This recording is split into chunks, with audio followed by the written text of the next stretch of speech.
Учениците од Државниот училишен центар Искра денес во Заводот за заштита на спомениците и културата, музеј Штип, има едукативна работилница кои што изработуваа разни украси од глина, се запознаваа со керамичка работилница преку фотографии, а готовите глинени производи ги изработуваа на креативен начин. Целта на едукативниот проект е пред се децата да ги изразат своите чувства, како и развивање на моторичките способности. А целта на проектот е еднакво вклучување и на овие деца, интегрирање во општеството, меѓутоа ја одбравме глината како материјал, бидејќи таа може да се моделира,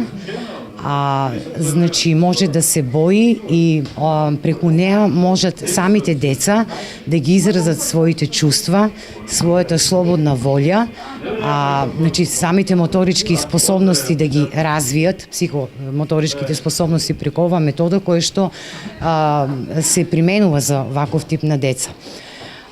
Имавме, тие работат со глината, имаме готови глинени производи кои што ги боат по нивна желба, а истите самите ќе ги понесат со себе.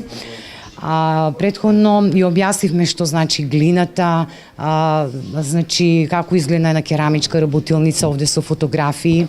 Работиме, воеме учковото, заручуваме и сега да кажуваме што работиме. Со што работите? Со глина, да, со глина работиме. И после боеме ги, да. Едукативниот проект е подржан од Министерството за култура, а наредна фаза на децата од Државниот училишен центар Искра од Штип е запознавање со целосната постапка за изградба на глинени производи во керамичка работилница.